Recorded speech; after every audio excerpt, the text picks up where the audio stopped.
இன்னைக்கு இருக்கிற விஷயம் நாளைக்கு எப்படி வேணால் மாறும். இந்த உலகத்தில் எதுவுமே நிலையானது கிடையாது. ஒரு முறை என்ன பைக்கில் ஏற்றிக்கிட்டு வடபழனி சிக்னல்ல இருந்து நான் டுவர்ட்ஸ் பழசராக்கம் வரும்போது அவர் ஒரு பாட்டு பாடிக்கிட்டே வந்தார். எங்கே போய்விடும் காலம் அது என்னையும் வாழ வைக்கும் அப்படின்னு. அந்த ஒரு இந்த கதையில் குறிப்பாக கிரிக்கெட்டையும் இந்த கோவில் வாசலில் 1 ரூபா வச்சா 2 ரூபா, 2 ரூபா வச்சா 4 ரூபா அப்படின்னு சொல்கிற ஒரு விளையாட்டு இருக்குல்ல, அந்த விளையாட்டையும் ரொம்ப கரெக்டாக மேட்ச் பண்ணி கதை எழுதியிருக்காரு.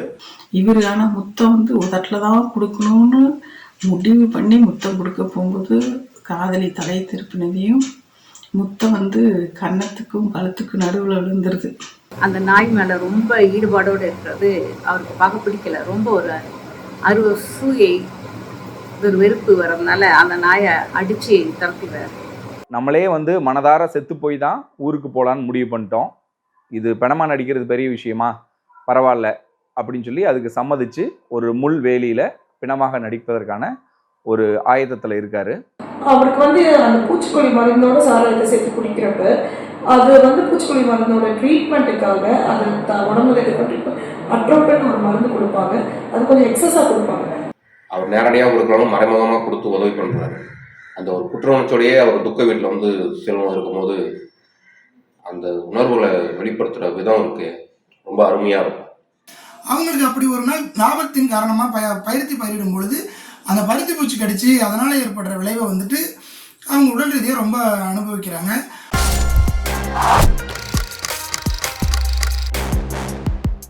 அனைவருக்கும் வணக்கம். நாம் இன்னைக்கு பார்க்க போகிறது செந்தில் ஜெகநாதன் எழுதிய சிறுகதை தொகுப்புலேருந்து நேசம்ன்ற ஒரு சிறுகதை தான். நேசம்ன்ற வார்த்தையே கொஞ்சம் மனசுக்கு குளிர்ச்சியாக இருக்கும். பொதுவாகவே எனக்கு கொஞ்சம் வளர்ப்பு பிராணிகள்னால் ஈடுபாடு அதிகம். அதனால இந்த கதையில் எடுப்பில் ஒரு நாயை காமிச்சோன்னே கொஞ்சம் ஆர்வமாகவே உள்ளே போக ஆரம்பித்தேன். ஆனால் இந்த கதையில் வர நாய் ரொம்ப கொஞ்சம் பாவம் தாங்க.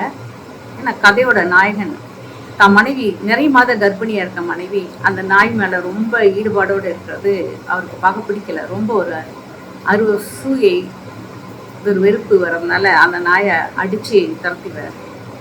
ஆனால் அந்த நாய் போனோன்னா அவங்களுக்கு ரொம்ப கோபம் வந்துடுது அந்த மனைவிக்கு. அவங்க என் கூட பிறந்தப்புறம் தம்பி மாதிரி நான் அதை வச்சுருந்தேன் அப்படின்னு சொல்லி அழுது கலாட்டா பண்ணி உடம்பை கெடுத்துக்க போகிறாங்கன்னு பயத்தில் அவர் உடனே திருப்பி அந்த நாயை தேடி அலையிறாரு. நாய் கிடைக்கல.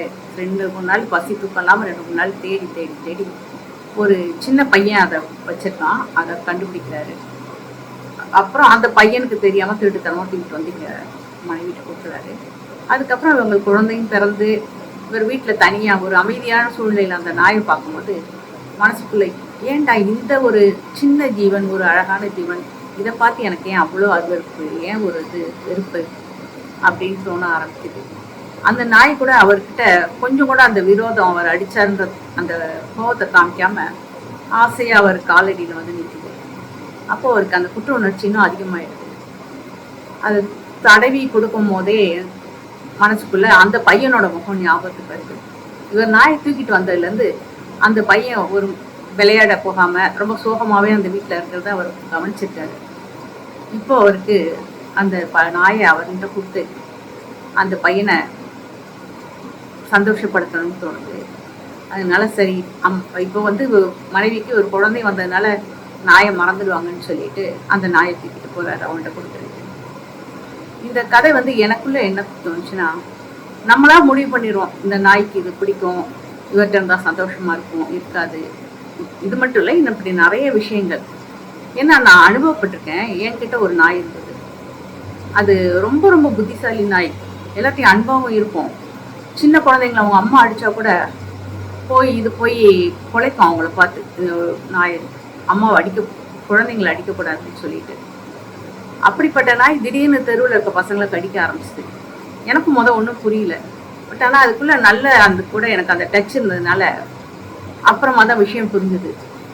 ஏன்னா இந்த நாய் கடிச்சவங்களாம் யாருக்கு பார்த்தீங்கன்னா பெண் குழந்தைங்களை அது கடிச்சதே இல்லை. ஆம்பளை பசங்க ஒரு 8 வயசுலேருந்து இல்லை 6 வயசு 8 வயசுலேருந்து ஒரு 15 வயசு வரைக்கும் இருக்க பையன்களை தான் கடிக்கும்.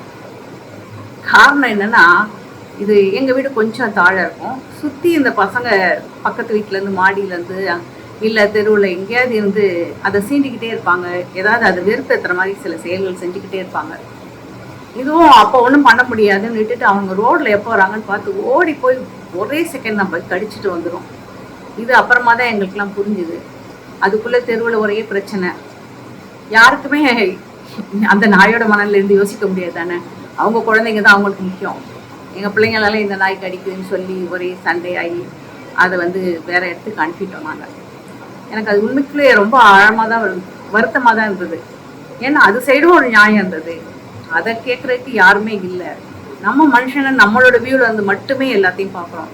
நமக்கு நல்லதா, ஓகே சரி, நமக்கு பிடிச்சிருக்கா செய்யலாம். அதனால யார் என்ன பாதிக்கப்பட்டாலும் நம்ம அதை பற்றி யோசிக்கிறதே இல்லை. ஏன்னா அவங்களுக்கு வாயில் இல்லை சொல்கிறதுக்கு. எப்பயுமே காலங்காலமாக நடக்கிறது தானே வலியோர் எளியோரை தாக்குதல்னு சொல்லிட்டு. என் சொந்த அனுபவம் ஒரு பக்கம் இருக்கட்டும், ஆனால் இந்த நேசம், அந்த மனைவி நாய் மேலே வச்ச நேசம், அந்த கணவர் கர்ப்பிணி பெண்ணான தன் மனைவி மேலே வச்ச நேசம், அந்த பையன் அந்த நாய் மேலே வச்ச நேசம், எல்லா உணர்வுகளையுமே நெகிழ்ச்சியாக ரொம்ப மனசுக்கு இதமான முறையில் அழகாக நம்ம மனசுக்கு கடத்திடுறாரு செந்தில் ஜெகநாதன். இந்த உணர்வுகளை நீங்களா படிக்கும்போது தான் உங்களுக்கு தெரியும்.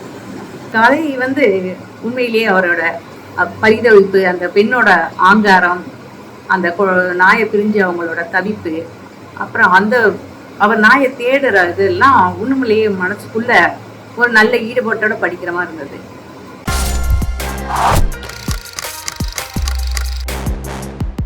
சூதாட்டம் அப்படின்றது மிகப்பெரிய போதை.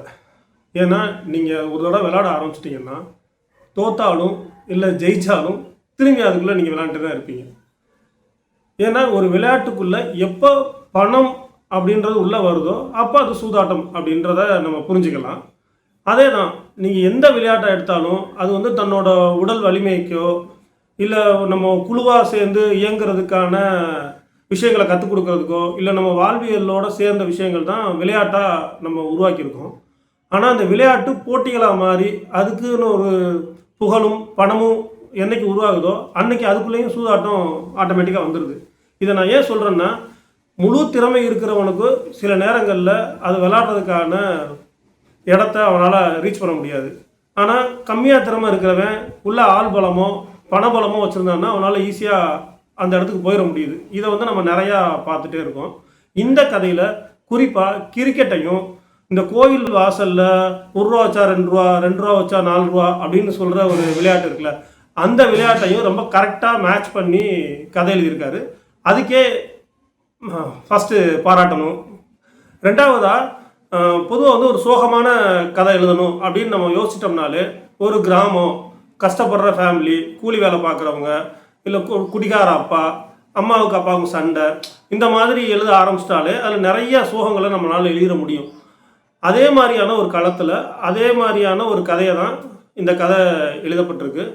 ஆனால் இதில் என்ன வித்தியாசமாக இருக்குது அப்படின்னு நான் நினைக்கிறேன்னா, இந்த கதையில் இருக்கிற ஹீரோ எதற்காக ஏங்குறான், அவனுக்கு என்ன தேவை அப்படின்றது ஒரு யூனிக்கான ஒரு விஷயமா இருக்குது. கதை முழுவதுமே தமிழ் சொற்களை ரொம்ப அழகாக கையாளப்பட்டிருக்கு. ரொம்ப என்ன அதை வாசிக்கும் போதே நமக்கு அடுத்துன்ற மாதிரியான ஒரு கியூரியாசிட்டியை உருவாக்குற மாதிரியான ஒரு எழுத்து நடையை ரொம்ப அழகாக நேர்த்தியாக எழுதப்பட்டிருக்கு.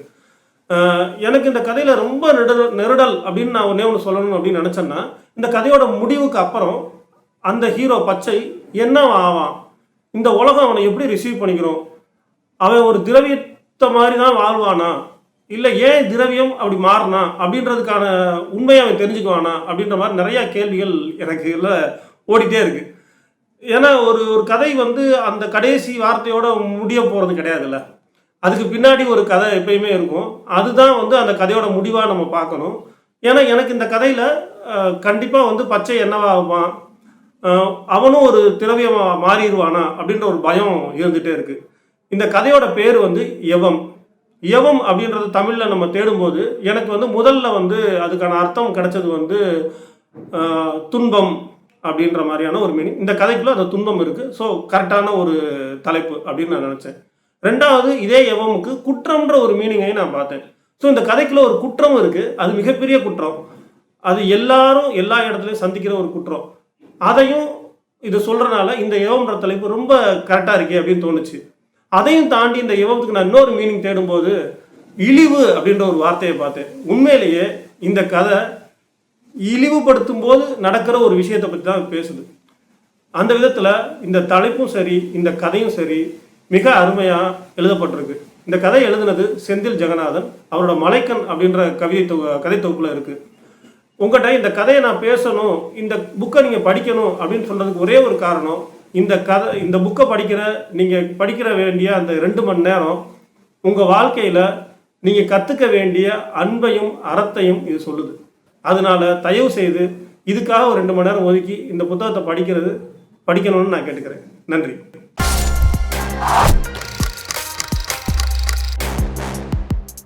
சிறுகதைகள் தொடர்கதைகள் மாதிரி கிடையாது. ஒரு 2-3 பக்கங்களிலே நம்ம கூட வந்து அழைச்சிட்டு போய் ஒரு கதையை ஒரு முடிவை அது கொடுத்தாகணும். அந்த 2-3 பக்கங்களிலே நம்ம அழ வைக்கணும், சிரிக்க வைக்கணும். அந்த கதை மீது நமக்கு ஒரு நம்பகத்தன்மையை தரணும். அப்படி ஒரு சிறுகதை தான் இந்த மலைக்கண்ன்ற சிறுகதை. மலைக்கண்ன்ற சிறுகதை தொகுப்பில் செந்தில் ஜெகநாதன் அவர்கள் எழுதினது. இந்த சிறுகதை பார்த்தீங்கன்னா சாதாரண ஒரு விவசாய குடும்பத்தின் பின்னணியில் பின்னப்பட்டிருக்குது. ஒரு அம்மா, ஒரு அப்பா, 2 குழந்தைங்க, இவங்க பார்வையில் இந்த கதை விரியுது. கதை ஆரம்பித்த கொஞ்சம் நேரத்துக்குள்ளே வந்து நம்மளை கதைக்குள்ளே பிடிச்சி எடுத்துக்கிறாரு செந்தில் ஜெகநாதன். இந்த கதை வந்து பார்த்தீங்கன்னா ஒரு பருத்தி பயிரிட்ட ஒரு அம்மா, அந்த பருத்தியில் இருக்கிற ஒரு பூச்சி கடிச்சதுனால அவங்களுக்கு ஏற்பட்ட ஒரு நோய், அந்த நோயோட தாக்கம், அந்த நோய் வரதுக்கு முன்னாடி அந்த அம்மா எப்படி இருந்தாங்க, எவ்வளோ ஒரு கடுமையான உழைப்பாளி அப்படின்ற ஒரு விஷயத்த ரொம்ப அழகாக ரொம்ப எளிய சொற்களை கொண்டு நம்மள்கிட்ட கொண்டு வந்து சேர்த்துருக்காரு. இந்த கதை வந்து பார்த்தீங்கன்னா அந்த அம்மா வந்து வயலில் ரொம்ப கடுமையாக உழைக்கிறவங்க, உழைச்சி எந்த ஒரு பயிராக இருந்தாலும் அதோட வெள்ளாமையை பார்க்குற வரையும் ஓயாதவங்க. அவங்களுக்கு அப்படி ஒரு நாள் லாபத்தின் காரணமாக பருத்தி பயிரிடும் பொழுது அந்த பருத்தி பூச்சி கடிச்சு அதனால் ஏற்படுற விளைவை வந்துட்டு அவங்க உடல் ரீதியாக ரொம்ப அனுபவிக்கிறாங்க. உடல் ரீதியாக அனுபவிக்கிறத விட சுற்றமட்டத்தோட பேச்சுகள் வந்து ரொம்ப அதிகமாக அவங்கள பாதிக்குது. அப்படி ஊர் ஃபுல்லாக உள்ள மருத்துவர்களெல்லாம் சந்தித்து மருத்துவம் பெற்றதுக்கு அப்புறமும் அவங்களுக்கு வந்துட்டு ஒரு பலன் கிடைக்கல. கடைசியாக ஒரு மருத்துவமனையில் அவங்களுக்கு பலன் கிடைக்கிது. இதுக்கு மத்தியில் அந்த அம்மா அப்பா வாழ்ந்த வாழ்க்கை, அந்த குழந்தைங்க அதுக்கு முன்னாடி எவ்வளோ மகிழ்ச்சியாக இருந்தாங்க, அப்புறம் சுற்றத்தார் அவங்களை எப்படி பேச்சுக்களால் துன்புறுத்தினாங்க அப்படின்றதெல்லாம் ரொம்ப அழகாக சொல்லியிருக்காரு. கதையை கருன்றது ரொம்ப முக்கியம் கிடையாது, கதையை நம்ம நகர்த்திக்கிட்டு போகிற சொல்லாடல் தான் ரொம்ப முக்கியம் அப்படின்றது ரொம்ப ரொம்ப சட்டுன்னு புரிய வச்சுருக்காரு. அதே மாதிரி இந்த கதையோட முடிவில் சொல்லுவாங்க, நீங்கள் இனிமேட்டு வந்து நைலான் அப்புறம் வந்து இந்த பூனை புடவைகள்லாம் அணியக்கூடாது, பருத்தி ஆடைகள் தான் அணியணும் அப்படின்னு சொல்லுவாங்க. எந்த ஒரு பருத்தியை வளர்த்தெடுக்க நம்ம போராடணுமோ, எந்த ஒரு பருத்தியை நம்ம வாழ்வாதாரம் நினச்சோமோ, அந்த பருத்தி தான் நம்மளை நோயிலேருந்து மீட்டெடுக்குதுன்னு நினச்சி அந்த அம்மா கண்ணீர் விடுற இடம் நம்ம எல்லாருமே அழ வச்சிடும். கதை முழுவதுமே உங்களுக்கு ஒரு நெகிழ்ச்சியான அனுபவம் கிடைக்கும். இது ஒரு 5-6 பக்கம் உள்ள கதை தான். இந்த சிறுகதை தொகுப்பு பார்த்தீங்கன்னா அதிகபட்சம் ஒரு 9 கதைகள் இருக்குது. நீங்கள் இன்னைக்கு எடுத்தீங்கன்னா ஒரு மணி நேரம் 2 மணி நேரங்களில் இந்த கதைகளை படித்து முடிச்சிடலாம். மழைக்கு நீங்கள் கண்டிப்பாக வாசிக்க வேண்டிய ஒரு சிறுகதை தொகுப்பு.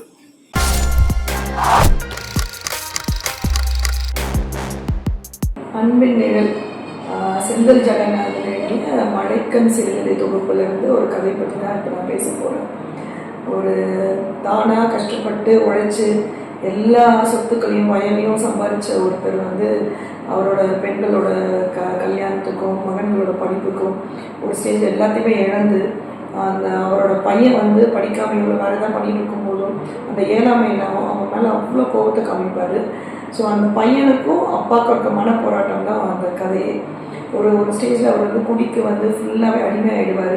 ஸோ எதுக்கெல்லாம் அந்த பையனை வந்து அடிக்கிறது துன்புறுத்துறது அந்த ஸ்டேஜில் இருப்பார். ஸோ அந்த பையனுக்கு அப்பா மேலே வெறுப்பே வரும். பட்டு எப்பப்போ தற்கொலை பண்ணிக்கிறனால கொஞ்சம் பயமுறுத்திட்டு இருப்பார். அவர் ஒரு ஸ்டேஜில் அதையும் பண்ணிடுவார் பூச்சிக்கொல்லி மருந்தோட. ஸோ அந்த ஏழாமை வந்து வீட்டில் இருக்கவங்க எல்லாருமே அப்புறம் ஊரில் எல்லாமே சொல்லுவாங்க அப்படின்னும் இப்படி ஆகிட்டோம் அப்படின்னு சொல்லிட்டு. கடைசியில் அவர் கொண்டு போய் ஹாஸ்பிட்டலில் அட்மிட் பண்ணியிருப்பாங்க. அப்போ அங்கே செவிலியர்களோ இல்லை மருத்துவ பணியாளர்கள் சக நோயாளர்கள் எல்லாரையும் அவர் அடிப்பார், துன்புறுத்துவார். அந்த கோபம் ரொம்ப வெறுப்பாக இருக்கும் அந்த ட்ரீட்மெண்ட் அவருக்கு கொடுக்குறப்ப. ஸோ ஒரு ஸ்டேஜில் தாங்க முடியாமல் அவரை கட்டி போடுவாங்க. மகனே போய் கட்டி போட்டு ஓன்னு வந்து அழுவான். அப்புறம் செவிலியர் திரும்பி கூப்பிடுறப்ப வந்து அவன் போயிட்டு சாரி சொல்லுவான். செவிலியரும் மருத்துவம் அதெல்லாம் ஒன்றும் இல்லைங்க, பரவாயில்ல பார்த்துக்கலாம், நீங்கள் போய் பாருங்க அப்பா ஒன்று. ஸோ அப்போ அவன் ஒன்று பண்ணுவான். அது பண்ணுறப்ப நமக்கு வந்து அவங்க அப்பா கிட்ட போய்ட்டு பண்ணுவான். அது வந்து பண்ணுறப்ப நம்ம ஆட்டோமேட்டிக்காக நம்ம கல்லெல்லாம் தண்ணி கசிஞ்சிடும். ஸோ இது வந்து ஒரு உளவியல் பார்வையில் அவர் எழுதியிருக்க கதை. நம்மளும் நிறைய இந்த மாதிரி கேரக்டர்ஸ் பார்த்துருப்போம். அப்பா மகனோட போராட்டம் வேண்டாது. பட் நான் இதில் ஒரே ஒரு விஷயம் வந்து எனக்கு தெரிஞ்சது என்னன்னு நான் சொல்ல விரும்புகிறேன். அதாவது அவரோட இயலாமையை வந்து அவர் வந்து குடும்ப உறுப்பினர்களாலேயோ இல்லை நண்பர்களாலேயோ ஊரில் இருக்கவங்களே காமிக்கலாம். ஆனால் அவர் சிகிச்சைக்கு போகிறப்ப அங்கே இருக்கவங்க மேலே ஏன் காமிக்கணும்? அப்போ அது வந்து அந்த இயலாமையை அவர் காமிக்கணும். ஸோ அந்த சிகிச்சையில் அவருக்கு கொடுக்குற மருத்துவத்தினால அப்படி நடக்குதுன்னு நான் நினைக்கிறேன். ஏன்னா அந்த ஆக்சுவலாக நான் ஒரு மருத்துவர்ன்றதுனால இந்த விஷயத்தை நான் பேசுகிறேன். இதை நான் செந்தில் ஜெகநாதன்ட்டு கேட்டேன். இல்லை நான் பார்த்த ஒரு பேஷண்ட்டோட இதுதான் நான் கதையை எழுதுன்னு சொல்லிட்டு அறிவிட்டேன். அவருக்கு வந்து அந்த பூச்சிக்கொல்லி மருந்தோட சாராயத்தை சேர்த்து குடிக்கிறப்ப அது வந்து பூச்சிக்கொல்லி மருந்தோட ட்ரீட்மெண்ட்டுக்காக அது உடம்புல இருக்க அட்ரோப்பன் ஒரு மருந்து கொடுப்பாங்க. அது கொஞ்சம் எக்ஸஸாக கொடுப்பாங்க. கொடுக்குறப்ப என்ன டெலீரியம் எஃபெக்ட், அதாவது தன்னை மீறி கண்ட்ரோல் இல்லாமல் ஓடுவாங்க, எதிருவாங்க, எல்லாமே அடிப்பாங்க. ஸோ அதை தான் அங்கே வந்து அந்த தந்தை பண்ணியிருக்காரு அந்த இடத்துல. ஸோ அவர் வந்து தன்னை மீறி தான் பண்ணியிருக்காரு. ஸோ அவரோட க்ளோஸ் நெருக்கத்தில் இருக்கவங்கள்ட்ட பண்ணதை தாண்டி வெளியுலகத்தில் பண்ணுறது வந்து அவருடைய இயலாமை மட்டும் கிடையாதுங்க. அந்த இயலாமையே கிடையாது, அந்த மருத்துவத்தினால தான் அது. ஸோ அதை புரிஞ்சுக்கிற செவிலியரோ நோயாளி அந்த பணியாளரும் தான் அவரை பரவாயில்லப்பான்னு அவருக்கு அந்த பையனுக்கு ஏற்ற முடியுது, அவருக்கும் தொடர்ந்து சிகிச்சை கொடுக்க முடியும். ஸோ ஒவ்வொரு விஷயம், ஒரு மனிதனோட விஷயத்துக்கு பின்னாடி ஒவ்வொரு செயலுக்கு பின்னாடி ஏதோ ஒரு விஷயம் இருக்காது. நம்ம புரிஞ்சுக்கிட்டோம்னு வச்சுக்கோங்களேன், அந்த இடம் வந்து நல்ல ஒரு எப்படி சொல்றது, ஒரு நேர்மறையாக நடக்கும். இதுதான் நான் சொல்ல விரும்புகிறேன். இன்னொன்று, இந்த சிறுகதை தொகுப்பில் ஏராள கதைகள் இருக்குது. எல்லாம் ஏராளம் ஒரு 8-9 கதைகள் எல்லாமே ஒவ்வொரு இம்பாக்ட் நமக்குள்ள கொடுக்கும். நான் ஏன் இந்த சிறுகதை தொகுப்பை நிறைய பேருக்கு பரிந்துரை பண்ணியிருக்கேன், ஒரு பரிசாவும் வாங்கி கொடுத்துருக்கேன். ஏன் அப்படின்னா, நம்ம ஒரு விஷயம் பண்ணுறோம் அப்படின்னா ஒருத்தரோட நேரத்தை நம்ம எடுக்கிறோம். ஒரு விஷயத்தை நீங்கள் பண்ணுங்க அப்படின்னு சொல்லுவோம். ஸோ அந்த நேரத்தை எடுக்கிறதுக்கு நம்ம நியாயப்படுத்தணும். செந்தில் ஜெகநாதனோட மழைக்கண் தொகுப்பை வந்து நான் ஒருத்தருக்கு வந்து பரிந்துரை செய்கிறேன் அப்படின்னா அதை நான் நியாயப்படுத்தி செய்கிறேன் தான் அர்த்தம். நன்றி.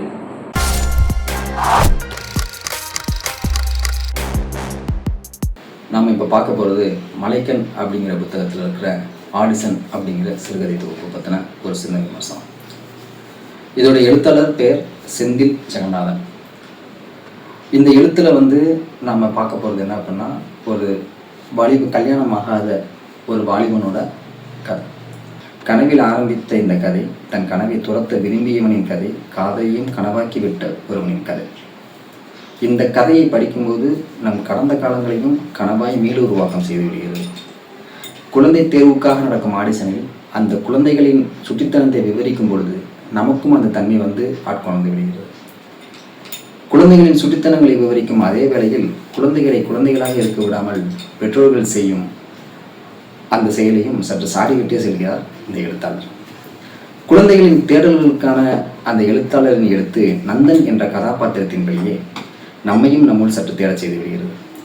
குழந்தை ஆதிதா, குழந்தைகளுக்கு அந்த மழலை வராதல்லவா, அதை ஆதிதா என்றுதான் அந்த குழந்தை தன்னை முதலில் அந்த நந்தன் என்ற கதாபாத்திரத்துக்கு தன்னை அறிமுகம் செய்து கொள்கிறது. தனது காதலின் சிறுவத்தை பார்த்ததாக அந்த எழுத்தாளரின் எழுத்து விவரிக்கும் பொழுது அடடே என்று நம்மையும் தானே சொல்ல வைக்கிறது அந்த எழுத்து. தன் வாழ்க்கையை தொலைத்த ஒரு பெண்ணின் கதையையும் குழந்தையின் எதிர்காலத்தை நம்பி தன்னுடைய எதிர்காலத்தையும் சேர்த்து ஒப்புவிப்பது என எழுத்தாளன் எடுத்து சிந்திக்கவும் செய்கிறது. கதையின் போக்கு ஒரு கட்டத்தில் யூகித்து விட்டபடியால் டைரக்டரின் வருகைக்கு பின் எழுத்து சுவாரஸ்யம் சற்று தொய்ந்து விடுகிறது. இறுதியில் தனது காதலின் குழந்தை தேர்வாகி நடிக்க வந்த பின் எழுத்தாளரின் கண்ணாம்பூச்சி எழுத்து வழியாக மிளகிறது.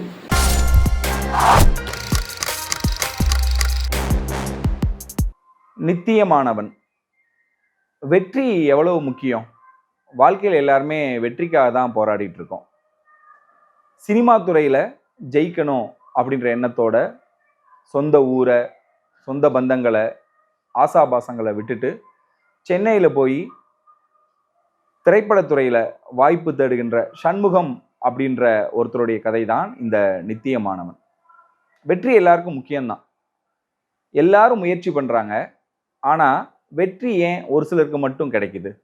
முயற்சி பண்ணுற எல்லாருக்குமே ஏன் வெற்றி கிடைக்கல? அந்த கேள்விக்கான விடை இந்த கதையோட முடிவில் உங்களுக்கு கிடைக்கும். ரொம்ப காலமாக திரைப்படத்துறையில் ஜெயிக்கணும் அப்படின்னு போராடி தாமதமான திருமணம், பெற்றோர்களுக்கும் உடன் பிறந்தவர்களுக்கும் எதுவும் செய்ய முடியாத ஒரு நிலைமை, தன்னுடைய வயிற்றுப்பாட்டுக்கே மிகவும் கஷ்டம், தன்னுடைய குழந்தைக்கு ஒரு பொட்டு தங்கம் கூட வாங்க முடியலையே அப்படின்ற கழிவிறக்கம், இப்படி நிறைய கஷ்டங்களோட சண்முகம் வந்து ஒரு 20 ஆண்டுகளாக திரைத்துறையில் ஒரு இடத்த அடையணும் அப்படின்னு போராடிட்டே இருக்காரு. ஒரு கட்டத்தில் நம்ம வெற்றியடையவே முடியலையே அப்படின்ற ஒரு விரக்தியில் இன்னைக்கு தான் கடைசி, இன்னைக்கு நம்ம என்ன செஞ்சிடலாம், ஊருக்கு போயிடலாம், ஊரில் போய் நம்மளுடைய பொழப்பை பார்க்கலாம் அப்படின்னு முடிவு பண்ணி இந்த திரைப்பட முயற்சியை விட்டுட்டு ஊருக்கு போய் ஒரு சாதாரண ஒரு வாழ்க்கை வாழ்ந்துக்கலாம், மனைவி பிள்ளைகளோட அம்மா அப்பாவோட வாழ்ந்துக்கலாம், அவங்களுக்கு உதவியாக இருக்கலாம் அப்படின்ற எண்ணத்தோட கிளம்பணும் அப்படின்னு முடிவு பண்ணிட்டார். அந்த நேரத்தில் ஒரு ஃபோன் வருது, இன்னைக்கு ஜூனியர் ஆர்டிஸ்டாக நீங்கள் வந்து ஒரு இடத்துல நடிக்க வேண்டியிருக்கு வாங்க அப்படின்னு. சரி, இன்னைக்கு தான் நம்ம ஊருக்கு கிளம்ப போகிறோம், இதில் நடித்தோம் அப்படின்னா ஒரு 1000-2000 கிடைக்கும், அது நம்மளுடைய பஸ் செலவுக்காவது உதவுமே அப்படின்னு சொல்லி ஷூட்டிங் ஸ்பாட்டுக்கு போயிடுறாரு. ஒரு தாசில்தாராக நடிக்கணும் அப்படின்னு சொல்லி கூப்பிட்றாங்க. அங்கே போனால் ஒரு தீயவனால் கொலை செய்யப்பட்ட ஒரு தாசில்தாரா, ஒரு கொலையுண்ட நபரா, ஒரு பிணமாக நடிக்கணும் அப்படின்னு சொல்லிடுறாங்க.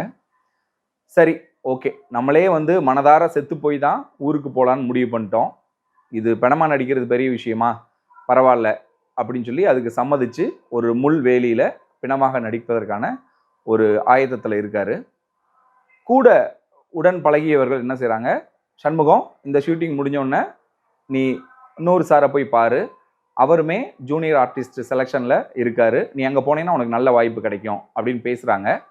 இவரோ சண்முகமோ நம்ம தான் இன்னையோட போயிட போகிறோம், சரி அவங்க கூட வேலை பார்க்குறவங்க ஒரு உத்வேகத்துக்காக நமக்கு ஒரு ஆறுதலுக்காக அடுத்தடுத்த வாய்ப்புகளை தேடுன்னு சொல்கிறாங்க அப்படின்னு சொல்லி அதை பெருசுப்படுத்தாமல் இவர் இன்னைக்கு கேரக்டர் நல்லபடியாக நடித்து கொடுத்துருவோம் அப்படின்னு பிணமாக படுத்திருக்காரு. அடுத்தடுத்த டேக்குகள் போயிட்டே இருக்கு, டேக் வந்து ஓகே ஆகலை. இருந்தாலும் இவர் அவருடைய மேக்கப் இதெல்லாம் அவரை ரொம்ப உறுத்துது, மேக்கப் போட்டது நேரமாக ரொம்ப உறுத்துது. அதையும் பொறுத்துக்கிட்டு கண்ணை மூடி பிணமாக இருக்கிறாரு. அப்போது இதுக்கு முன்னாடி சினிமாவில் யாரெல்லாம் பிணமாக நடித்தாங்க, அவங்க எப்படி நடித்தாங்க, என்னென்ன படம், இந்த மாதிரியான எண்ணங்கள்லாம் அவருடைய மனசில் வருது. அதையெல்லாம் உள்வாங்கிட்டு பிணமாக நடிக்கும்போது ஒருத்தர் உயிர் போகும்போது என்ன மாதிரியான உணர்வுகளை வெளிப்படுத்துவாங்களோ, என்ன மாதிரியான உடல் இயக்கங்கள் இருக்குமோ அதையெல்லாம் அப்படியே தத்ரூபமாக கொண்டு வர்றார். கொண்டு வந்து ஒரு கட்டத்தில் டேக் ஓகே ஆகிடுது. இவர் கொலைன்ற இடத்துல போலீஸ்காரங்களாம் வர்றாங்க, அந்த டேக் வந்து ஓகே ஆகிடுது. எல்லாரும் அந்த டேக் முடிஞ்சோடனே சண்முகத்தை பயங்கரமாக பாராட்டுறாங்க, அப்படியே தத்ரூபமாக நடிச்சிங்க, பணம் மாதிரி ஆகிட்டீங்க, ஒரு 1/2 மணி நேரம் இவ்வளவு தத்ரூபமாக நடிக்க முடியுமா அப்படின்னு எல்லாருமே பாராட்டுறாங்க. அந்த பிணமாக நடித்தா செய்யப்பட வேண்டிய சடங்குகள் சாங்கியங்கள் எல்லாம் வந்து அவரை வச்சு செய்கிறாங்க. அப்போது அவருக்கு ஒரு நம்பிக்கை வருது, அப்போ நம்ம உண்மையிலேயே இத்தனை காலம் முயற்சி பண்ணோமா, இத்தனை காலம் நம்முடைய முழு ஈடுபாட்டையும் ஒரு நடிப்பில் கொடுத்தோமா அப்படின்ற சந்தேகம் அவருக்கு வந்துருச்சு. இறப்பு அப்படின்றது உடலால் இறந்து போவது அப்படின்னு நம்ம எடுத்துக்க வேண்டியதில்லை. உடலுக்குள்ள உயிரை வச்சிருந்தா உடல் அழிஞ்சதும் நம்ம இறந்துட்டோம், இல்லை நம்ம இறந்ததும் உடல் அழிஞ்சிருச்சு அப்படின்னு வச்சுக்கலாம். நம்ம எதை நேசிக்கிறோமோ அந்த கலைக்குள்ள உயிரை வச்சிருந்தோம் அப்படின்னா நாம் உடலால் இறந்ததுக்கு அப்புறமும் அந்த கலை மூலமாக நம்ம உயிரோடு இருப்போம். அப்போ அந்த கலைக்கு நம்ம முற்றிலும் ஒரு நம்பிக்கைக்குரியவனாக முழு முயற்சி செய்வனாக இருந்தோம் அப்படின்னா அந்த கலை நம்மளை காப்பாற்றும். அப்போ ஒரு பிணம் போன்ற ஒரு கேரக்டரில் ரொம்ப தத்ரூபமாக அவர் வந்து நடித்த உடனே கிடைச்ச பாராட்டுக்கள் அவரை அடுத்த வாய்ப்பை நோக்கி ஓட வச்சிருச்சு. அப்போது உண்மையிலேயே அந்த முயற்சி, அந்த நம்பிக்கை தான் ஒரு சராசரி மனிதனுடைய உரம். அந்த நம்பிக்கை இருக்கும் வரைக்கும் நம்ம மக்கள் மனதிலையும் நாம் எந்த கலைக்கு ஒப்பு கொடுக்குறோமோ அந்த கலை உலகிலையும் நம்ம நித்தியமானவனாக இருப்போம் அப்படின்றது தான் இந்த சண்முகம் கேரக்டர் நமக்கு உணர்த்துவது.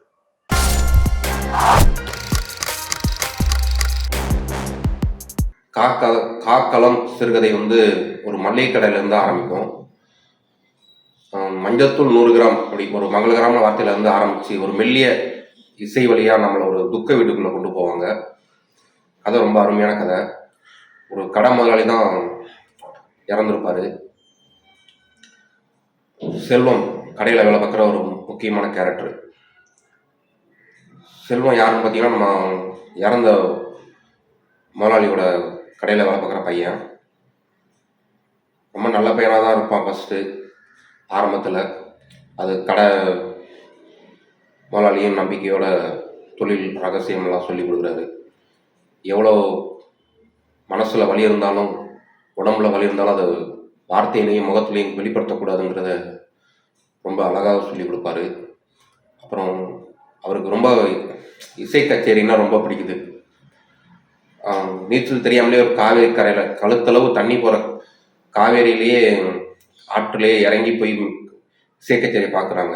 நீச்சல் தெரியாமலேயே சொல்கிறப்போ ரொம்ப சுவாரஸ்யமாக இருக்கும். அடுத்து அவனுக்கு கல்யாணம் ஆகுது செல்வத்துக்கு. அவனுக்கு சரி தனியாக ஒரு கடை வச்சு கொடுக்குறாரு முதலாளி. கடையிலேருந்து கொஞ்சம் கொஞ்சமாக காசு திருடுறவனுக்கு அவனுக்கு ஒரு சூழ்நிலை உருவாகிடுது. அப்படி கொஞ்சம் கொஞ்சமாக காசு திருடுறது தெரிஞ்சிருது முதலாளிக்கும். கிட்டத்தட்ட 1 லட்சம் ரூபா வரைக்கும் அவனாலையும் களவாடுன்றான். அதனால் ஒரு நம்பிக்கை துரோகம், அது பொறுத்துக்கொள்ள முடியாத ஒரு நம்பிக்கை துரோகத்தினால கடை முதலாளியும் அவரை கடையை விட்டு வெளியே போக சொல்லிடுறாரு. அவராலையும் அதை தாங்கிக்க முடியல அந்த நம்பிக்கை துரோகத்தை. அதுக்கப்புறம் செல்வம் ரொம்ப கஷ்டப்படுறதுனால செல்வத்தோட அம்மாவே முதலாளிகிட்ட ஒரு சாபம் விடவும் முதலாளி மனசு இறங்கி வராரு. மறுபடியும் அவனுக்கு தனியாகவே ஒரு கடை வச்சு கொடுத்துட்றாரு. அந்த கடைக்கு எனக்கு சரக்கு வாங்குறதுக்கும் காசு கடன் கொடுக்குறாரு. அவர் நேரடியாக கொடுக்கலாலும் மறைமுகமாக கொடுத்து உதவி பண்ணுறாரு. அந்த ஒரு குற்ற உணர்ச்சியோடையே அவர் துக்க வீட்டில் செல்வம் இருக்கும்போது அந்த உணர்வுகளை வெளிப்படுத்துகிற விதம் இருக்கு, ரொம்ப அருமையாக இருக்கும். இப்படி தான் கதை போகுது. ரொம்ப அருமையான கதை, எல்லாரும் படிக்க வேண்டிய கதை. காக்களம் ரொம்ப அருமையான சிறுகதை.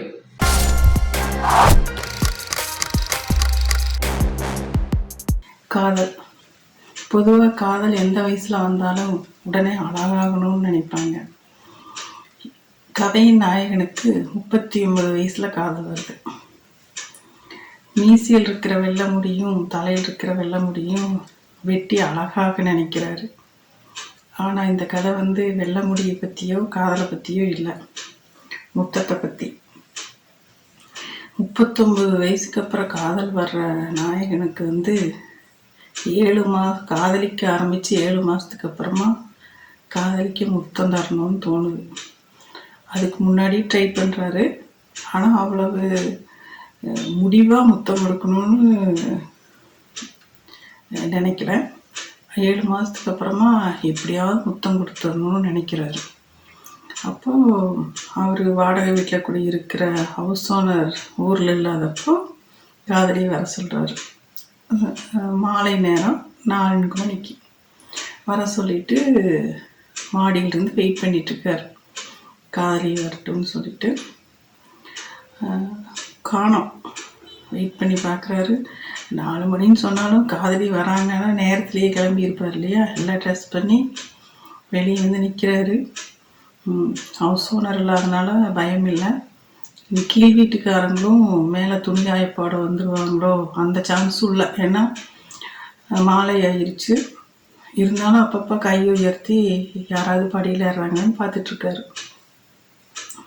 பக்கத்தில் ஒரு வேப்ப மரம் இருக்குது. அது மாடிக்கு பக்கத்தில் வந்திருக்கு. அதில் இருந்த ஒரு காக்கா பறந்து போகுது. அப்போ இவர் நினைக்கிறாரு, சாட்சிக்கு இருந்த ஒரு காகமும் பறந்து போயிடுச்சு அப்படின்னு. அதாவது காதலர்களை யாருமே கவனிக்காட்டியும் இந்த உலகம் பூரா நம்ம தான் கவனிக்குது அப்படின்னு காதலர்கள் நினச்சிக்குவாங்களாம். அது மாதிரி இருந்த ஊருக்காகவும் பறந்து போயிடுச்சுன்னு நிம்மதியாக இருக்கு நம்ம கதை நாயகன். அப்போது மேலிருந்து டைம் ஆக ஆக காதலி வரல அப்படிங்கும்போது அப்படியே கோபம் மண்டை அப்படியே நெத்தி வழியாக கோபம் பொத்துக்கிட்டு வெளியே வர மாதிரி தலையெல்லாம் அப்படியே வெயிட் ஆகுது. அப்படியே பதட்டம், அது வேற பதட்டம். அடி வீட்டிலேருந்து தொண்டைக்குழிய அதாவது குரல் வலையை நெரிக்கிற மாதிரி இருக்குது. அப்போ ஒரு சின்ன சத்தம் கேட்குது. காதலி வராங்க. வரும்போது காதலி தான் அப்படின்னு தெரிஞ்சதையும் அவருக்கு உள்ளே இருந்த கோபமெல்லாம் மாடியிலிருந்து அட்பாயுள்ள தற்கொலை செஞ்சு கொள்கிற மாதிரி கீழே விழுந்து நொறுங்கிடுது. அப்புறம் காதலி வந்துட்டாங்க. அப்போது வந்து பேச ஆரம்பிக்கிறாரு. ஆனால் பேச்சு வரல, வெறும் காற்று தான் வருதுங்கிற மாதிரி. இவர் பேச்சுகளுக்கு இடையில் நிகழும் மௌனத்தின் இடைவெளிகளை இட்டு நிரப்ப சேகரித்து வைத்திருந்த வார்த்தைகளெல்லாம் உருவம் பெறாமல் கருவிலேயே கரைந்து போன குழந்தைகளைப் போல கரைந்து போகுதான். வார்த்தைகளே வரல அவருக்கு, என்ன பேசுறதுன்னு. அப்போ காதலி வந்ததுக்கப்புறம் அப்படியே பேச ஆரம்பிக்கிறாரு. அப்போ சான்ஸ் கிடைக்குது இவருக்கு முத்தம் கொடுக்கவும். ஆனால் இவருக்கு அந்த முத்தம் கொடுக்கணுங்கிற ஆர்வத்தில் அந்த முத்தத்தை பற்றியே யோசிச்சுட்ருக்காரு. அப்போ சின்ன வயசில் இவர் குழந்தைங்கள்லாம் ஓடி பிடிச்சி விளையாடுவாங்க, ஒளிஞ்சு விளையாடுவாங்கள்ல. அப்போ அந்த நெல் பத்தாயத்தில் ஒளிய போகும்போது இவங்க ஃப்ரெண்டோட அண்ணா வந்து அவங்க தோழிக்கு முத்தம் கொடுக்கறத பார்த்துட்றாரு. அப்போது அந்த முத்தத்துடைய வாசனை வந்து நெல் வாசனையாக இவருக்கு தோணுது. அதுக்கப்புறம் இவங்க கொஞ்ச நாள் கழித்து இவங்க சித்தப்பா வெளிநாட்டிலேருந்து வராரு. அப்போது அவங்க வெளிநாட்டிலேருந்து வரும்போது சாக்லேட்ஸ் கொண்டு வருவாங்க இல்லையா, அது வாங்குறக்கா குழந்தைங்கள்லாம் கதவை திறந்து போகிறாங்க அவங்க சித்தப்பா ரூமுக்கு. அங்கே போனால் அவங்க சித்தப்பா சித்திக்கு முத்தம் கொடுத்துட்ருக்காரு. அப்போது அந்த அந்த பிராயத்தில் முத்தத்தின் வாசனை சாக்லேட் வாசனையாக இருந்துச்சான். அப்புறம் 10வது படிக்கும்போது இவங்க அத்தாச்சிக்கு முதல் மரியாதை பாட்டு புத்தகம் வாங்கி கொடுத்ததுக்காக அவங்க அத்தாச்சி முத்தம் கொடுத்துருக்காங்க இவருக்கு. அந்த முத்தம் கொடுக்கும்போது அவங்க மாம்பழம் அரிஞ்சிட்டு இருந்திருக்காங்க. அப்போ இவருக்கு அந்த முத்தத்தின் வாசனை மாம்பழம் வாசனையாக இருந்திருக்கு. இது எல்லாம் இப்போ காதலிக்கு முத்தம் கொடுக்க போகும்போது இதெல்லாம் யோசிக்கிறாரு. முத்தத்தின் வாசனை நம்ம இப்படி ஒரு சந்தோஷமான செய்தி நமக்கு வரும்போது நம்ம ஒரு சோகமான பாட்டு கேட்டுட்டு இருந்தால் கூட அந்த பாட்டு நம்மளுக்கு ரொம்ப பிடிக்கும். அதுக்கப்புறம் சோகமான பாட்டு என்னாலும் அந்த பாட்டை கேட்கும்போது நம்ம மகிழ்ச்சியாக ஃபீல் பண்ணுவோம். அதே மாதிரி தான் இவருக்கு வந்து அந்த முத்தம் வந்து வாசனையாக இவர் வந்து உணர்றாரு முத்தத்தை. அதுக்கப்புறம் இப்போ இவர் யோசிக்கிறாரு, நம்ம இப்போ காதலிக்கு முத்தம் கொடுக்கும்போது என்ன வாசனையாக நம்ம ஃபீல் பண்ணுவோம் அப்படின்னு. ஏன்னா காலையில் இவர் வந்து பூரி மசால் சாப்பிட்ருக்காரு. ஸோ நம்ம முத்தத்தோட வாசனை பூரி மசால் வாசனையாக இருக்குமோ, ஐயோ முத்தம் கொடுக்க நினச்சமே, அப்போ நம்ம சாப்பிடாமையாக இருந்திருக்கலாம், காலையில் வெறும் பால் மட்டும் சாப்பிட்ருக்கலாம் அப்படி யோசிக்கிறாரு. சரி நம்ம முத்தம் கொடுக்கும்போது நம்ம காதலிக்கு பூரி மசால் வாசனை வந்துச்சுன்னா அவளும் அந்த வாசனையை அவளுக்கு தோணும் இல்லையா, பூரி மசாலா அவளுக்கு பிடிக்கும் அப்படின்னு சமாதானம் செஞ்சுக்கிறாரு தன்னையே. அதுக்கப்புறம் முத்தம் கொடுக்கறதுக்கு ட்ரை பண்ணுறாரு. அது வந்து இவர் முத்தம் கொடுக்க போகும்போது காதலி எதாச்சியாக தலை திருப்பிக்கிறாங்க. இவர் ஆனால் முத்தம் வந்து உதட்டில் தான் கொடுக்கணும்னு முடிவு பண்ணி முத்தம் கொடுக்க போகும்போது காதலி தலை திருப்பினதையும் முத்தம் வந்து கன்னத்துக்கும் கழுத்துக்கும் நடுவில் விழுந்துருது. அதில் வேறு இவர் வந்து ரொம்ப அதிர்ச்சியாகிறார். ஏன்னா கொடுக்க போகிறதே 39 வயசில் இதுதான் முதல் முத்தம். அந்த முத்தமும் தப்பாக போய் பதட்டத்தில் கன்னத்துலேயும் இல்லாமல் உதட்டுலேயும் இல்லாமல் கழுத்துலேயும் இல்லாமல் எங்கேயோ போய் விழுந்துருச்சு. அந்த பதட்டத்தில் இவர் காதலியை நிமிர்ந்து கூட பார்க்காம தலையை குமிஞ்சே உட்காந்துக்கிறார் கொஞ்ச நேரம். திருப்பி இவர் நிமிர்ந்து பார்க்கும்போது ஒன்றுமே தெரியல. அப்படியே சுதாரித்து பார்க்கும்போது காதலி எந்திரிச்சு போயிடுறாங்க. அப்போ இவர் வந்து ரொம்ப பதட்டமாகி சுய பச்சாதாபம் அடைகிறாரு. என்ன தெரியுமா, ஏன் நம்ம முத்தம் வந்து அம்மா அப்பாவுக்கு எல்லாத்துக்குமே கொடுக்குறோம், அப்போ வந்து எந்த பதட்டமும் இல்லை. இப்போ கூட பாட்டிக்கு கொடுக்குறோம் முத்தம், அப்போது எந்த பதட்டமும் இல்லை. ஆனால் காதலிக்கு முத்தம் கொடுக்கும்போது மட்டும் ஏன் இவ்வளோ பதட்டம்? அப்போ இந்த முத்தத்தில் நம்ம காமத்தையும் சேர்த்ததுனால தான் இவ்வளோ பதட்டம் வருதா? அப்போது ஒரு காதலிக்கு காமம் இல்லாமல் முத்தம் கொடுக்கவே முடியாதா? இது சாத்தியமே ஆகாதா? அப்படிலாம் யோசிக்கிறார். கடைசியில் இவருக்கு என்ன பண்ணுறதுனே தெரியல. இதில் என்னென்னமோ யோசனை. இந்த வயசில் நம்ம முத்தம் கொடுக்குறத வெளியே சொன்னால் என்ன நினைப்பாங்க? ஒரு 19 இப்போ இருக்கிற குழந்தைங்களுக்கு, இப்போ இருக்கிற வயசு பசங்களுக்கெல்லாம் முத்தங்கிறது ஒரு சாதாரண விஷயம். நம்ம சொன்னோம்னா என்ன நினைப்பாங்க? இதெல்லாம் ஒரு மேட்ரானா அப்படின்னு யோசிப்பாங்க. நம்ம இந்த முத்தத்தை இன்னும் கொஞ்ச நாள் கழித்து யோசித்து பார்த்தா எப்படி இருக்கும், இந்த முதல் முத்த அனுபவம் எப்படி இருக்கும் அப்படி யோசிக்கிறாங்க. ஆனால் இதே நம்ம காதலி என்ன யோசிச்சிருப்பா, அவள் இன்னும் கொஞ்ச நாள் வயசானதுக்கப்புறம் இந்த முத்தத்தை பற்றி என்னன்னு யோசிப்பா, அவங்க பேத்தி பேரங்கிட்டையெல்லாம் சொல்லுவாளா, சந்தோஷப்படுவாளா, இல்லை இந்த முத்தத்தை பற்றி மறந்துடுவாளா, அப்படியெல்லாம் யோசிக்கிறாரு. அதுக்கப்புறம் அவருக்கு வந்து ரொம்ப குழப்பமாகி பதட்டமாகி என்ன பண்ணுறேன்னே தெரியாமல் மூச்சடைக்குது. சரி வெளியே வந்து நின்னா கொஞ்சம் ரிலாக்ஸாக இருக்கும்னு சொல்லி வெளியே வர்றாரு. அப்போது அப்படியே கீழே வந்துடுறாரு. கீழே வந்து நிற்கும்போது அப்படியே காற்றடிக்குது. அந்த குளிர்ந்த வேப்ப மரத்தோட காற்று பட்டதே கொஞ்சம் ரிலாக்ஸ் ஆகிடுறாரு. அப்போது மரத்துலேருந்து ஒரு சிறு அசைவு, பறந்து போன காகமெல்லாம் திருப்பி அந்த மரக்கிளையில் வந்து உட்காருது. அப்போ டக்குன்னு ஒரு வாசனை அந்த காற்றுல வந்து அப்படியே வருது. என்னன்னா இவர்கிட்ட இருந்து தான் அந்த வாசனை வருது. இப்படி தொட்டு பார்க்குறாரு. தொட்டு பார்க்கும்போது இவருடைய உதட்டில் வந்து காதலியுடைய பவுடர் அப்படி ஒட்டி இருக்குது. அந்த வாசனை தான் இவருக்கு அப்போ வருது. அதை பார்த்துட்டு அப்போ இவருடைய அந்த முதல் முத்தத்துக்கு வந்து அந்த காதலியின் பவுடர் வாசனை தான். பவுடர் அடித்ததையும் ஒரு 2 மணி நேரத்தில் கரைஞ்சி போகிற அந்த பவுடரின் வாசனை வந்து இவருக்கு காலகாலத்துக்கும் முதல் முத்தத்தின் வாசனையாக இருக்குது அப்படின்னு சொல்லிட்டு முடிக்கிறாரு திரு எழுத்தாளர் செந்தில் ஜெகநாதன் அவர்கள். நமக்கும் ஒரு முத்தத்துக்கான வாசனை எல்லாத்துக்குமே இருக்கும். அந்த வாசனையை அப்படியே எல்லாத்துக்கும் ஞாபகம் வரும் இந்த கதையை படித்தா.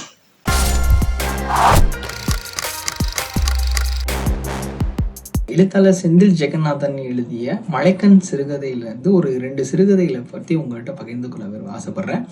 முதல் சிறுகதை வந்து பார்த்தீங்கன்னா பெருநெல் உளுருத்தி. அதாவது இந்த தலைப்பு வந்து படித்ததுக்கப்புறம் எனக்கு புரியலை. இந்த தலைப்பு எங்கேருந்து மேற்கோள் எடுத்திருக்காரு அப்படின்னு நான் இன்டர்நெட்டில் தேடி தான் வந்து தெரிஞ்சுக்கிட்டேன். அதாவது நெருநல் உழவன் இன்றில்லை என்னும் பெருமை உடைத்து இவ்வுலகு. அதாவது அறத்துப்பாலில் 336வது குறளா திருக்குறளில் இருக்கிற அந்த மேற்கோளை எடுத்து தான் வந்து இந்த கதையை வந்து அவர் எழுதியிருக்காரு. அந்த என்ன சொல்ல வர்றாரு அப்படின்னா, இன்னைக்கு இருக்கிற விஷயம் நாளைக்கு வந்து எப்படி வேணால் மாறும், இந்த உலகத்தில் எதுவுமே நிலையானது கிடையாது அப்படிங்கிறத தான் வந்து திருக்குறள் வந்து சாராம்சமாக எடுத்து ஒரு குடும்பத்தில் கணவன் மனைவி பிள்ளைகள் அப்படின்னு இருந்திருக்கும்போது திடீர்னு கணவனோ மனைவியோ இறந்துடுறாங்க அப்படின்னா அதுக்கப்புறம் அந்த குடும்பம் எப்படி போகும், அந்த சுச்சுவேஷனை வந்து அவங்க எப்படி ஃபேஸ் பண்ணி அடுத்தடுத்து கடந்து போகிறாங்க அப்படிங்கிறது தான் வந்து இதை கதையாக வந்து அவர் எழுதியிருக்காரு. அடுத்த சிறுகதை வந்து பார்த்திங்கன்னா மலைக்கண். மலைக்கண் அப்படிங்கிறது பார்த்திங்கன்னா விவசாயம் சார்ந்த வேளாண் குடும்பத்திலிருந்து வந்தவங்களுக்கு வந்து நமக்கு தெரிஞ்ச விஷயம் வந்து பலரும் சென்றடையணும் அப்படிங்கிற ஒரு நோக்கத்துக்கு கூட அவர் வந்து இது எழுதியிருப்பார். விவசாயம் வந்து எப்பவுமே ஆணை மட்டுமே முன்னிலைப்படுத்தி பேசப்பட்ட ஒரு வந்த சமூகத்தில் பெண்ணுக்கும் விவசாயத்தில் வந்து முழு உரிமை இருக்கிறது, அவங்களும் அதுக்காக வந்து நிறையா வந்து எஃபர்ட் போடுறாங்க அப்படிங்கிறத வந்து ஓப்பனாக வந்து இந்த மலைக்கண் சிறுகதை வந்து பேசும். அதில் வந்து ஒரு சின்ன வசனம் வச்சுருப்பாரு. என்ன அப்படின்னா, அந்த அம்மாவுக்கு உடம்பு சரியில்லாமல் போகும், ஆனால் திடீர்னு வயலில் ஏதோ ஒரு பயிருக்கு தண்ணி ஊற்றலை, வாடி போயிருக்கு அப்படின்னா அவங்களுக்கு உடம்பு வலி, இந்த உடம்பு சரியில்லை அப்படிங்கிறதெல்லாம் மறந்துட்டு திடீர்னு வயலில் இறங்கி போய் தண்ணி பாய்ச்ச ஆரம்பிச்சிருவாங்க. அந்த மாதிரி வந்து இப்போவும் வந்து விவசாயம் சார்ந்து இருக்கவங்க விவசாயத்துக்கு அந்தளவுக்கு முன்னுரிமை கொடுக்குறாங்க அப்படிங்கிறத நம்ம படிக்கும் போதே நம்மளால் உணர முடியும். அந்தளவுக்கு செந்தில் ஜெகநாதனோட எழுத்துக்கள் வந்து நமக்கு இந்த மலைக்கண் சிறுகதையில் வந்து சிறப்பாக எழுதியிருப்பார். நிச்சயமாக வாசித்து பாருங்கள்.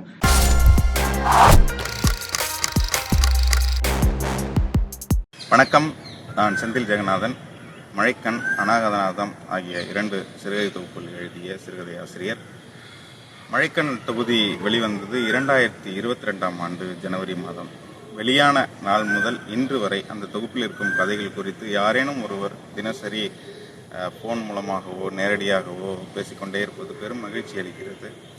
அந்த வகையில் பேப்பர் ஸ்கிரீன் யூடியூப் சேனலுக்காக நண்பர்கள் இந்த புத்தகத்தை குறித்த திறனாய்வை காணொலியாக வெளியிடுவது மிகுந்த மகிழ்ச்சி அளிக்கிறது. அந்த வகையில் மழைக்கண் சிறுகதை தொகுப்பு எழுதப்பட்ட சூழலை பற்றி நண்பர்கள் பேச சொன்னார்கள்.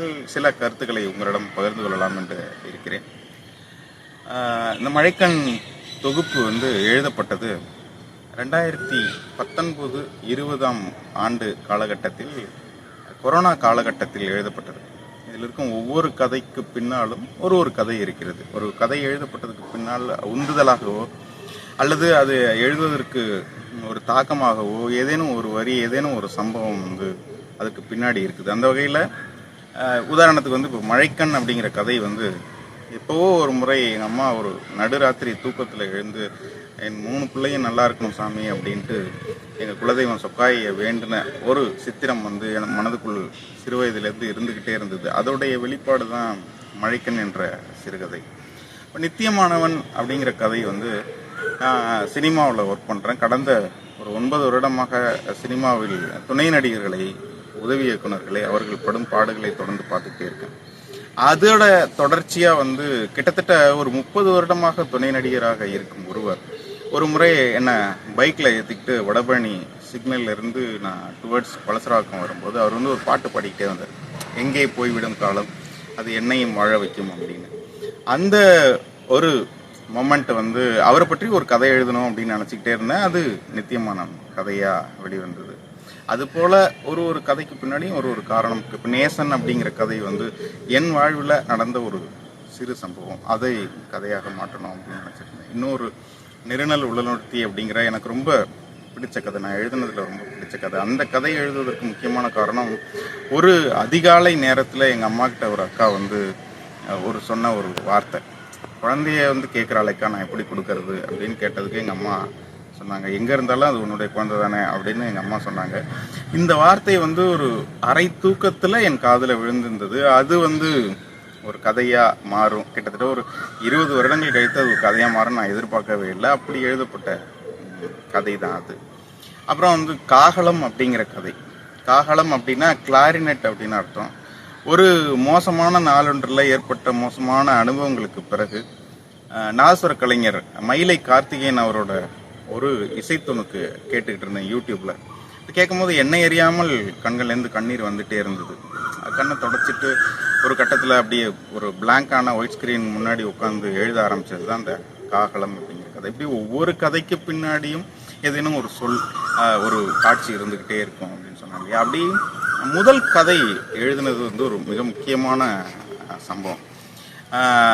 ஒரு மருத்துவமனைக்கு பாண்டிச்சேரிக்கு நான் போயிருக்கும்போது ஒரு 60 வயது மதிக்கத்தக்க ஒரு முரட்டுத்தனமான ஒரு மனிதரை வந்து அங்கே இருக்கிற நர்ஸ் கிட்டலாம் சத்தம் போட்டுட்டு திட்டிகிட்டு இருந்தார். அப்போ ஒரு இளைஞன் வந்து அவரோட கை ரெண்டத்தையும் பின்னாடி மருத்துவமனை கட்டிலோடு பிணைச்சி கட்டிட்டு அவருக்கு வந்து ஊசியை செலுத்தி மயக்கமுடைய வச்சாங்க. அவர் தூங்கிட்டார் கொஞ்ச நேரத்தில். அந்த பையன் வார்டுக்கு வெளியில் வந்து நின்று அழுதுட்டு இருந்தான். அப்போ வெளியில் மழை பெய்ய ஆரம்பிச்சிருச்சு. அந்த பையனை பார்த்த சித்திரம் வந்து மனசுக்கு ரொம்ப நாள் இருந்துகிட்டு இருந்தது. அதுதான் என்னுடைய முதல் சிறுகதையாக வெளிவந்தது. அன்பின் நிழல்ங்கிற பேரில் சிறுகதையாக வெளிவந்தது. இப்படி ஒரு கதைக்கு பின்னாலும் ஒரு காரணங்கள், ஏதேனும் ஒரு உந்துதல்கள் இருந்துக்கிட்டே தான் இருக்கு. அப்புறம் இந்த தொகுப்புக்கு கிடைத்த வரவேற்பு வந்து ரொம்ப முக்கியமானதாக நான் பார்க்குறேன். பல்வேறு வகையை சேர்ந்த வாசகர்களிடமிருந்தும், மூத்த எழுத்தாளர்களிடமும், சக எழுத்தாளர்களிடமிருந்தும் வந்து இலக்கிய ஆர்வலர்களும் வந்து நிறைய வரவேற்புகளும் கூடவே விமர்சனங்களும். இது எல்லாமே என்ன ஒரு ரைட்டராக ஷேப்பப் பண்ணிக்கிறதுக்கு மிகவும் உதவியாக இருந்தது. நண்பர்கள் இந்த தொகுப்பை பற்றி மீண்டும் நினைவுபடுத்தி பேசுவதை நான் மிகுந்த மகிழ்ச்சி அடைகிறேன். நண்பர்களுக்கு என்னுடைய மனமார்ந்த வாழ்த்துக்கள். நன்றி, வணக்கம்.